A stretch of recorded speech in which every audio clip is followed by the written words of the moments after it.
Hello and welcome to this discussion episode, and today we are looking at Edward II by Christopher Marlowe, and we're going to be looking at a new book that is coming out shortly on the reputation of Edward II, 1305 to 1697, a literary transformation of history. In fact, I'm lucky to have the author with me today. So do introduce yourself to our dear listeners. Hello, everyone. My name's Kit Heyam, and I'm a lecturer in English at Northumbria University, and really excited to be here to chat about Edward II. So we are here to talk about the troublesome reign and lamentable death of Edward II, Christopher Marlowe's play. I believe I got a dating, though I never trust any dating, of around 1592, year or so before he has an unfortunate cutlery incident. So for the newbie listener at home, tell us just a little bit about the play itself, a little bit about Marlowe, just to give anyone who's never heard of the play just a taste of what is it? So Edward II, as you say, written probably around 1591, 1592-ish, is the story of a 14th century English king who's absolutely terrible at being a king in various ways. Most problematically, this includes, in the context of the play, promoting his favourites, who are also his sexual and romantic partners, to important positions which they are neither qualified enough nor nice enough people to really be able to do.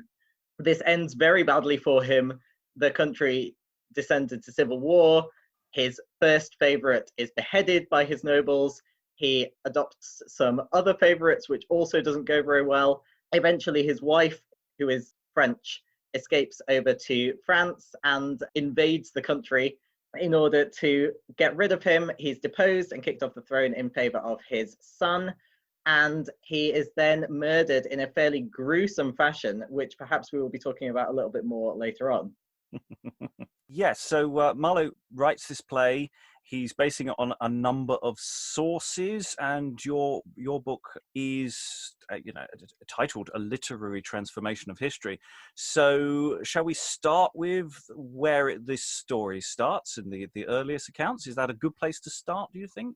And how does that change over time?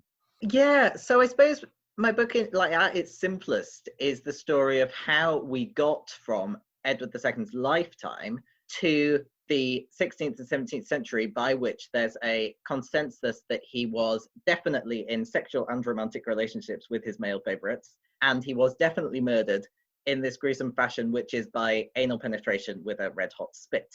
And by the way, I will die on a hill to say red hot spit, not red hot poker, because all the early modern sources say spit, not poker. But we all say red hot poker in kind of modern parlance now, but it's a spit. So yeah, the book is the story of that process of consensus building, because within Edward II's lifetime, we have a couple of texts published which are saying he was sexually transgressive in some way. And that's as far as they get. And then the earliest accounts of his murder, well, some of them don't even say it's murder, they just say the king died, because that's a pretty politically sensitive thing to be talking about. Those that do say it was murder are very, very circumspect about exactly what happened. And the earliest account of the murder in the red hot spit / poker fashion isn't written until a text that comes about sometime between 1333 and 1347. So there's no contemporary sources for that murder method. And so when we're telling the story of how those two consensuses were built up, which are really the two things that most people kind of think they know about Edward II today, that he was involved in relationships with men and that he was murdered in this horrible way. That story is something that Marlowe's Edward II plays a really, really significant part in, alongside various other literary texts and chronicle sources. And so the book is kind of about rethinking the relationship between those things as well.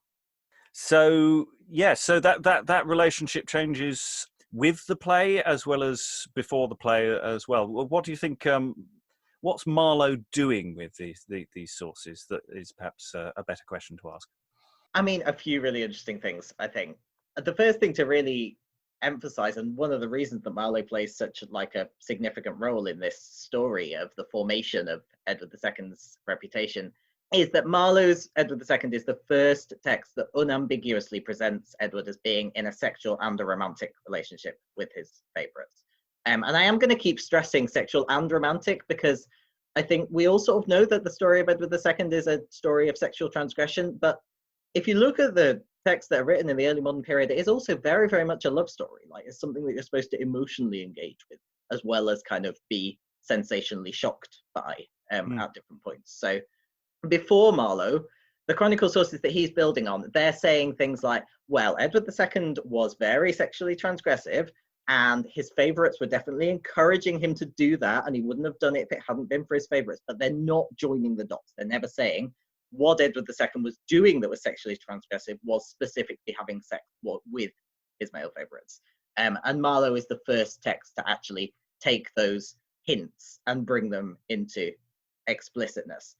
And I think, like, the fact that he's a dramatist is one of the things that gives him real freedom to be able to do that, because drama is allowing him to present history kind of through narration in the mouths of fictional characters, rather than through a kind of authorial voice that is saying these scandalous and transgressive things to say about a historical figure. And also it enables him to kind of build up a relationship and build up a romantic relationship through the interaction, the dialogue between the characters, rather than having to kind of be the omniscient authorial voice describing that. And one of the main ways in which he really clearly presents that relationship as sexual and romantic is through things like classical allusions.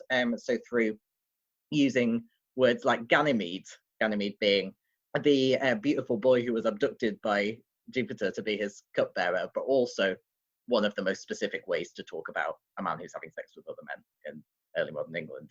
And those classical allusions are kind of, they're much more like the stock in trade of the dramatist than they are of the chronicler in this period. And so he's drawing on a kind of established way to talk about these things, and all of these things make it easier and more productive for him as a dramatist to join those dots and to present that relationship as sexual and romantic in a way that his sources didn't.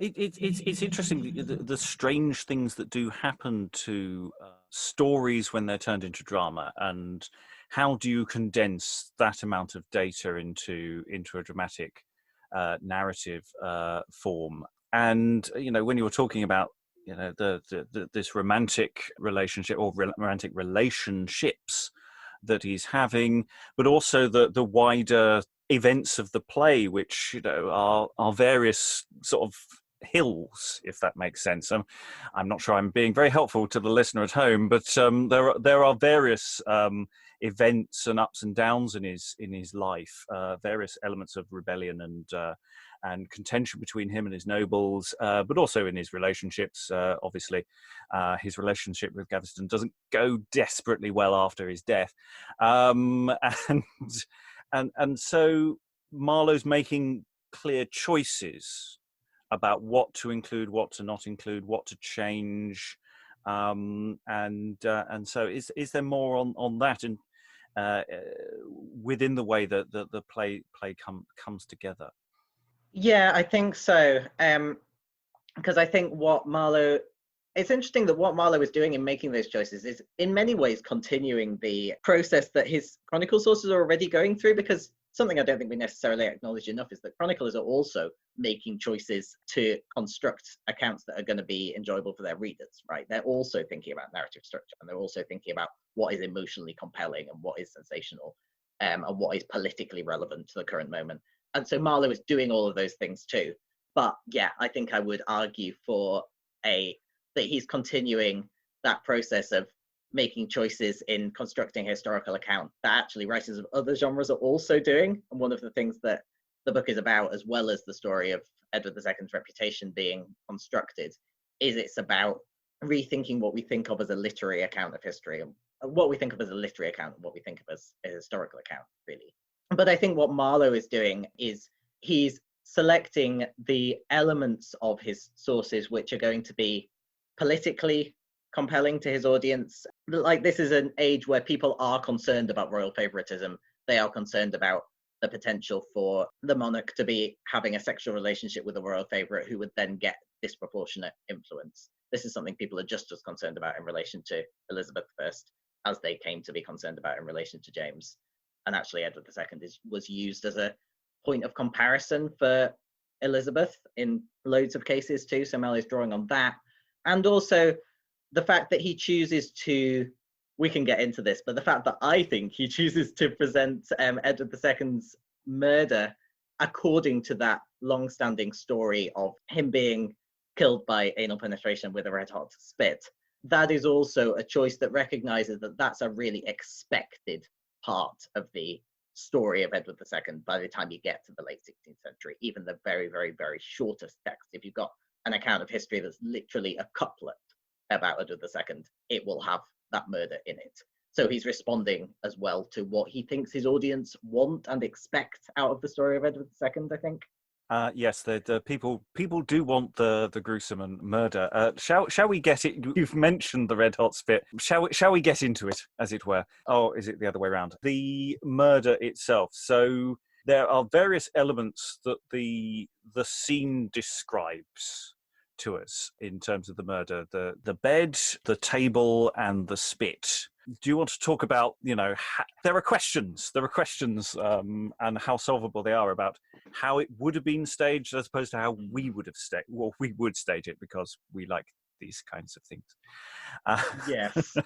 Yeah. So there are a lot of, as you say, I think it would be fair to say that literary critics have not really decided how we think the murder scene would have been staged in Marlowe's period. And that's because we have, as listeners will know, the vast majority of early modern plays, we don't have as many stage directions as we would like. And what happens in the murder scene of Edward II, if you read it according to the stage directions and what's going on in speech, is that Lightbourne the murderer asks for a red hot spit to be got hold of. Then we have a table that's brought in.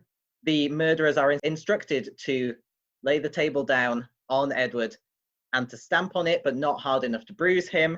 Edward screams very loudly so that they're worried everyone in the surrounding town will wake up, and he dies. And so the spit is like what Chekhov said about, if you mention a gun in the previous act, you've got to have it used later on. As opposed to Chekhov's gun, this is Marlowe's spit. Exactly. So the spit is just something that's kind of brought in and then quietly left on the mantelpiece, as it were, in a Chekhovian sense, and never mentioned again. So if we are to take the text kind of at face value, that's what's going on. Edward is just killed by being crushed with a table, and the spit remains sitting at the side of the stage, being red hot, not doing anything else. What I would argue is that although there's no stage direction that says, and then they stick the spit in Edward, that is actually what is going on. And I'd argue that for lots of reasons. Some of them within the text, the fact that the murder method specifically is referred to kind of so often, but also many of them outside the text. And this is where I hope that people who read the book with an interest in Marlowe might find it useful to think about the play in the context of the wider way that people talk about Edward II in this period. Because as I've said, even in the very, very shortest accounts of Edward II's reign, that murder method is still there. And also the scream, the fact that Edward II dies with this loud scream that will supposedly raise the town around the castle that he's killed in, that is something that's very much associated with that penetrative murder as well. It arises as part of that story. And so we're seeing, I think, recreated in Marlowe's play, the same story as is in his sources. There's just a missing stage direction, as there is within so many plays of this period. And as you might expect for someone who doesn't necessarily really want to write down, and then they kill Edward by sticking the spit inside him. Kind of gruesome. It's kind of more explicit than you would get in a lot of early modern murder stage directions. But I think that's absolutely still what's going on. Yeah. And again, it is that thing. I mean, I've seen it, Edward II, many times. I mean, our listeners at home will hopefully there should be some note links to all the various versions you can actually purchase or view at home. There's a couple of audio versions. There's depending on your region in the world, there are a couple of DVDs as well of varying interpretations. So many murders are available, and so many missing stage directions. Anyone who's been with us for any of our afternoon play readings will know that most of the time we're spending, and that's where the stage direction should live, because they're either in the wrong place or they're not there. So that's very much strongly by that point part of his narrative, and Marlowe is playing on that rather than he's not inventing it by any stretch of the imagination. Yeah, no, absolutely not. I mean, yeah, so as I said before, Edward dies, unless you believe the people who say that he escaped to Italy disguised as a hermit, which is a historiographical reading, but one that I kind of not sure what exactly the point of that would be. Unless you believe that, Edward dies in 1327, and then the earliest account of this red hot spit murder is in a fab medieval chronicle called the Brute Chronicle, in its Anglo-Norman version, written between sometime between 1333 and 1347. And there's again quite a lot of interesting debate, I think, about why that writer would come up with this murder method. Because when we look at that murder method today, it looks like a kind of horrific way of punishing someone for having sex with men, right? It looks like a kind of sexually mimetic punishment. But I mean, when you look at things like Marlowe's Edward II, as lots of other literary critics have argued as well, it is hard to look at that scene and get the emotional sense that that is some kind of deserved punishment, right? You'd really have to have not engaged with any of the rest of the play emotionally to get that impression. And so when I was writing this book, I wanted to go back to those earliest accounts and like see how the murder was framed in there. And actually in the earliest accounts, the most kind of highly emphasized, the most salient points of that scene are Edward is really scared. Edward experiences a lot of pain as a result of this murder method. And it's an invisible way of killing someone. It's a way of killing someone that's pretty sensational and exciting, but that doesn't leave any outward marks. And what's really interesting is that all of the earliest accounts of the murder, which report this method, they don't just say he was killed with a red hot poker.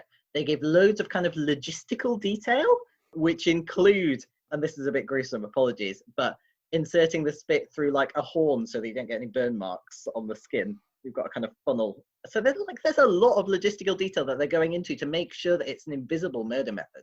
And most importantly, I think it's really crucial to remember that narrative of the red hot poker spit murder, that emerges at a point where the consensus that Edward was sexually transgressive at all is still in its infancy. It's still kind of emerging, let alone any kind of consensus that he was having sex with men.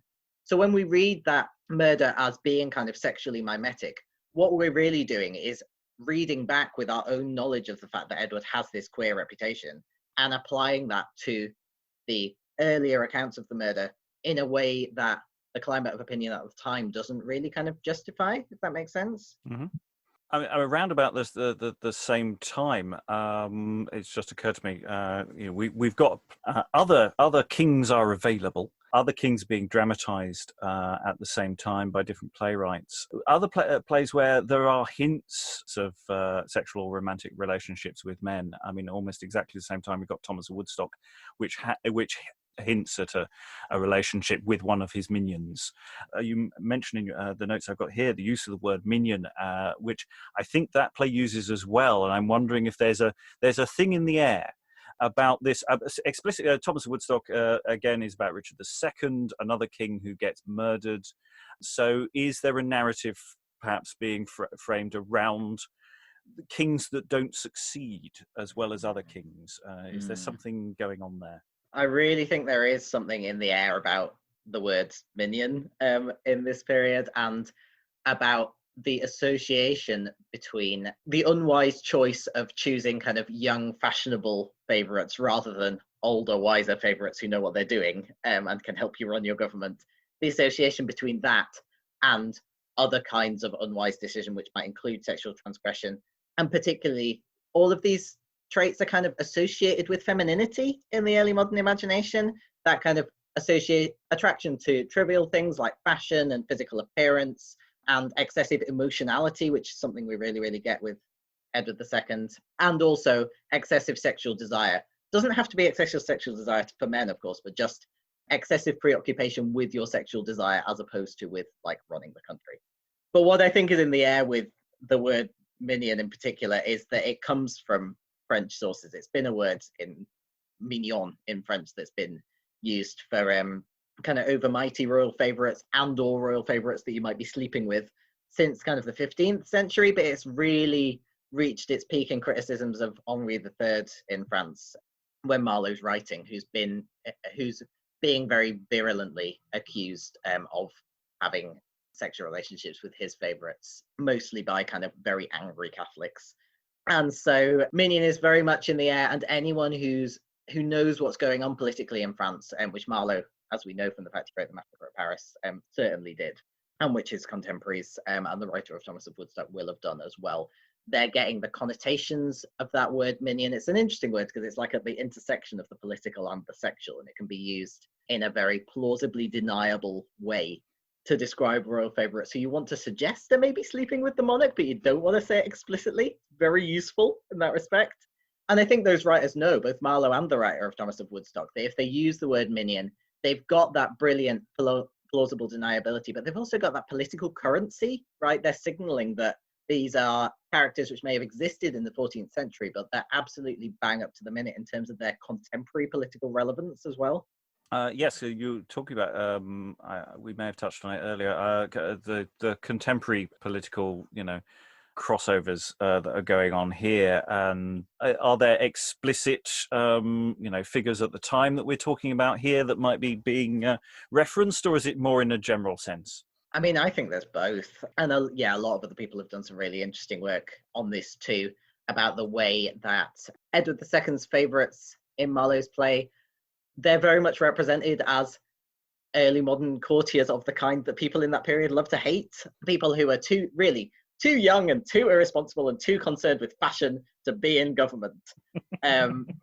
That's absolutely the way that Garriston is characterized. He's wearing early modern fashions. You get this really kind of weirdly specific description of what he's wearing at one point. We're really encouraged, I think, as audience members and as readers, to see Edward II's favourites as parallels for Elizabeth I's favourites, with whom, of course, because they were male, she was being accused of having sexual relationships by her enemies.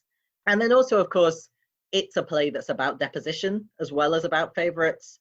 That means it's kind of politically dangerous to write, but it also means that Edward II kind of retains that political relevance as, if you want an example of why deposition is good or why it's bad, you can turn to Edward II and you can spin that story kind of in either direction.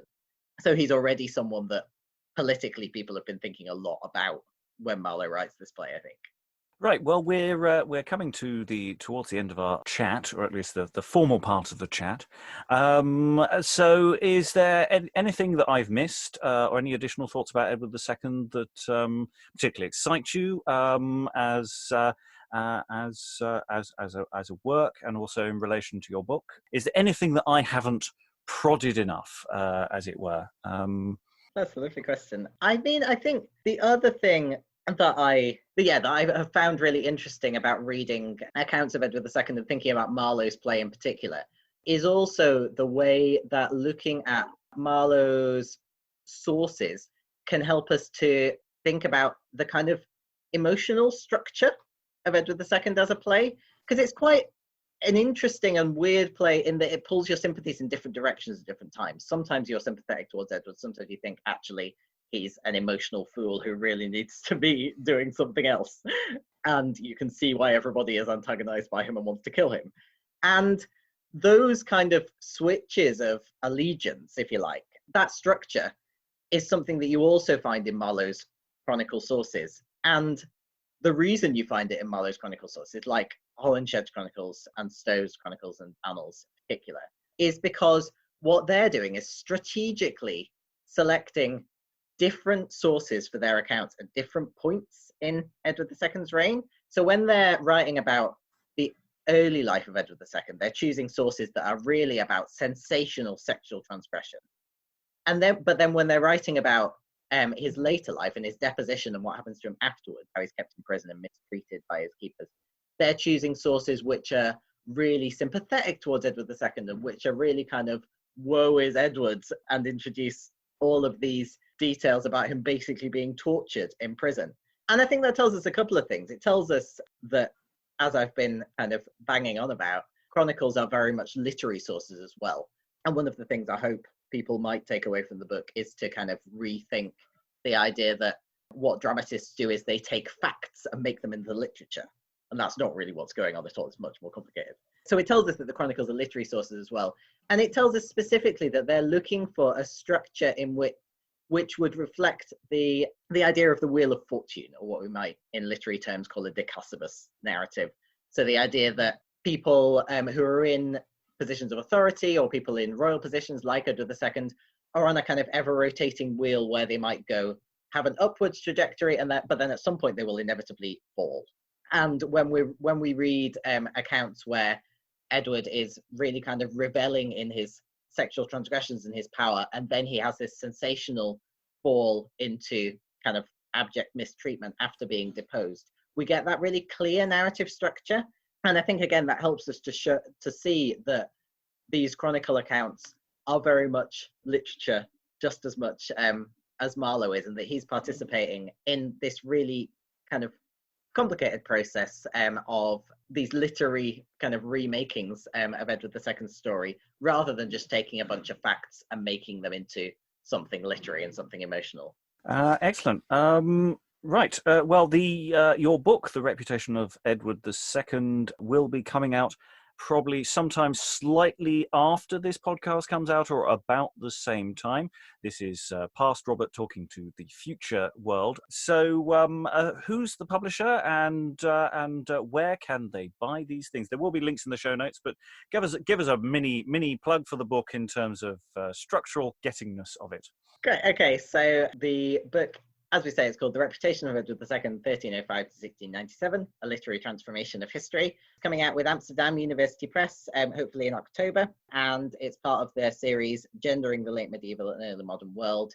And as I say, it's hopefully something that will interest people who are interested in Marlowe, but also people who are interested in queer history or political history, or thinking about the relationship between literature and history more broadly. Excellent. All that remains now is to thank Kit for his time and for talking about his book, and I look forward to reading it, and I hope you do as well. Thank you very much, and goodbye.